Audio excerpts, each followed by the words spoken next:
Խնձորի համով լեյս, տրյուֆելով Pringles, հետաքրքիր ձմերուկի հյութ, փորձարկում ենք համովներ և բնականաբար առաջինը կսկսենք կարամելով և խնձորով լեյսից։ Խնձորով պիրոգի հոտ եկավ միանգամից։ Պրոբոյեմ։ Սկզբում զգում ես խնձորի պիրոգը, վրայից կարամելը, վերջում ինչ-որ սենց աղի համա ընդհանուր գալիս, շոտ լավն էր։ Ես սա կգնահատեմ 10-ից 10։ Հաջորդը կփորձենք սև տրյուֆելով Pringles-ը։ Տրյուֆելը ինքը մի քիչ սպեցիֆիկ հոտ է ունենում, այդ հոտը չեմ զգում դեռ։ Պրոբոյեմ։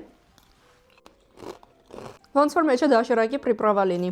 Կարծում եմ Pringles-ը կարելի է գնահատել 10-ից 8 հոտ։ Եվ ինչպես գիտեք, ես պաշտում եմ ձմերուկի և ձմերուկի հետ կապված ամեն բան։ Եկեք փորձենք այս հյութը։ Ճիշտ ասած չգիտեմ հիմա կա թե չկա, բայց սրանից մի 10-15 տարի առաջ տաշիր պիցայում խմել եմ ձմերուկի հյութ։ Նույն հոտն է գալիս, եկեք տեսնենք համնել է նույնը։ Թթված ձմերուկ ոնց որ լինի։ Տոշի պիցայի ձմերուկի սոկը լավն էր։ Թե այս հյութը թթված ձմերուկ լինի, ֆու։ Սա ես միանշանակ կգնահատեմ 10-ից 1 0։ Այսօրվա հրաշագեղ փորձարկումը այսքանն էր։ Շնորհակալություն, որ մինչև վերջ նայեցիք, հետևեք ինձ, որ չկորցնեք։